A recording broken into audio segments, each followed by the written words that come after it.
right. So Adam, this is Adamant. Yeah. It's for the World's End blog, and just wondering if what your experience of the World's End shop is. I know that you've been associated with my mum. Yeah. For 30-40 years now. So how did you first come and see the shop? How did you first find out about my mother? It was Teddy Boy shop. It was Too Young to Live, Too Fast to Die. I think it was before sex. So that would have been about 70, I'm 75 or something, and it was kind of a lot of vintage stuff. Malcolm and your mum were doing like vintage stuff, like rock and roll stuff, you know, leopard skin stuff and pinstripes, winkle picker shoes and stuff. And I went in there, and then after that, I'd go in. When it was sex, it was quite a scary shop then, because you didn't just walk in. It was like, yeah, right. I had the same thing actually. I was on a school bus, and everyone on the school bus said, "Oh, the sex shop," and I was like, right. Yeah. Didn't mention anything to my.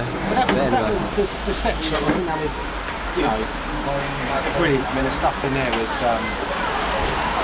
Like, you didn't just walk in; it was quite intimidating to get in. That's when I met Jordan. She was working in there, and I just fell in love with the place. And I bought the very first thing I bought was a Brian Epstein Cambridge Rapist shirt, t-shirt, and I was in a band called Bazooka Joe, and I got kicked out because of that, which was quite good actually. And that's how it led to me seeing the Pistols' first gig at St Martin's, because our drummer Mark Tanner was at St Martin's doing sculpture, and that's how we got the gig. So anyway, and then so sets, that was, yeah, I think I got a couple of things in sets. I bought the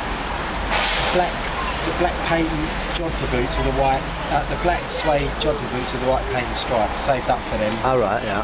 And the various bondage stuff, because you had to really save up for that. And a pair of leathers cost 40 quid, I think, and that saved up for 6 months of that. My gig money. But that was good though, because you know, it was the place, and your mum would go in there every day, and Malcolm would go in occasionally. See them. Yeah. Yeah, right. And you got to meet them that way. Yeah, I got to meet Vivian. I met your mum, like, she was going, I saw there used to be a market on the corner. A market on the corner, yeah. It was like the Beaufort yeah, market. yeah, where the Blue Bell is. I was in there one day, and I had a cup of tea, and I didn't even know she had the shop. And then I walked in the shop later on, and there she was, and she was kind of hands-on. She'd go in there every day, and every Saturday regularly, the Teds would walk up from Sloane Square, and every Saturday smash the windows in or go in and nick all the stuff. They used Chelsea football supporters used to do that later on as well. So she just used to have an attitude. Well, all right, come to the territory, and then just put the new windows in. So that was the attitude, really. There's always a sense of danger about the designs, and when you walk down the street, you were sort of saying so. Like every T-shirt was very provocative. I was lucky, but I never got touched. Everyone, I mean, they can say what they want, but they never actually touched me. And I thought it made you. We used to have sort of clothes for heroes, and it was when it became traditionaries on the door was clothes for heroes, and it made you feel like a hero because you would actually risk in your life sometimes wearing the stuff. And then traditionaries was because I used to live in Earls Court, so I could just walk down here. I used to just walk down every day and say hello. And Jordan managed my band from then on. Who? Jordan, who worked in the shop. Jordan managed your band? Jordan managed Adam and the Ants. Right, okay. Did she? Right, okay, I didn't know that. And our first gig was around the corner at the, on the corner, the Beaufort, on the corner there. And is that the Man in the Moon or whatever? Man in the Moon it was. Right, okay. And there was about 4 people. I think Susie Sue was there. Because you said that Jordan was quite scary when you first went in the shop, but then you got to know her a bit. I mean, I remember her. She was always just really sexy, wearing fetish stuff all the time, and really, yeah. Well, she used to drive up from. She got on the train every day from Seaford in the suspenders and the stuff and the hair, and she was totally fearless, and she was just like everybody that kind of wore those clothes were like. You thought it was part of some kind of movement, some kind of rebellion, some kind of statement that was going to, no, not just wind people up, but it was kind of, they were definitely the best clothes around. I mean, there were other shops like Boy would just come in and nick all the designs and just put them out, and they were just shit. But I think there was that element of, I think Malcolm said,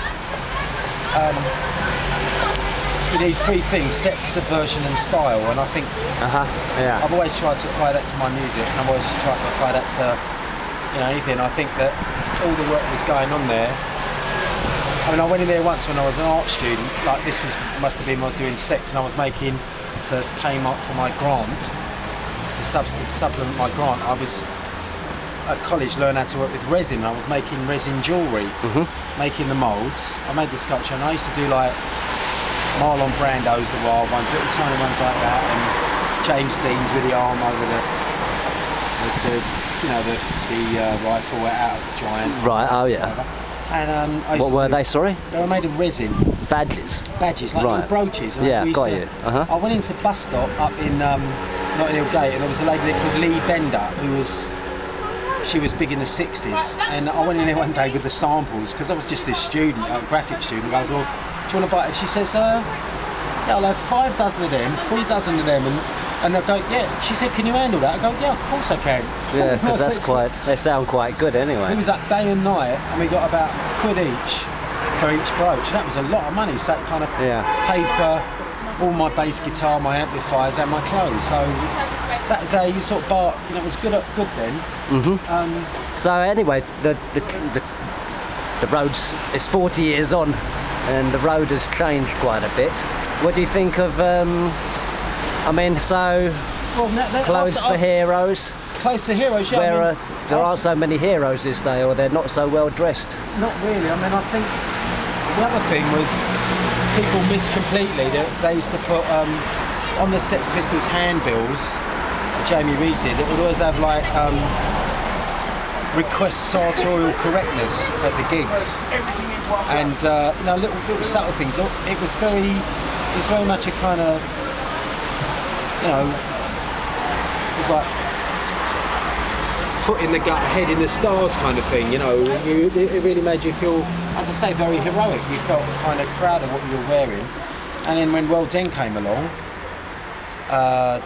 because Seditionaries was kind of like Berlin, the ruins upside down, and it was very kind of, you know, a chrome, you know, the clothes were in the middle and they were hanging either side, so it was a very unusual shot. And then World's End came along, which is really, you know, like a kind of deck of a ship, and that whole kind of piracy thing came along, and then the World's End collection, which again was great, and that's when I was working with Malcolm, so, you know, I had a kind of inside view of that. But those boots, and the whole look of that collection,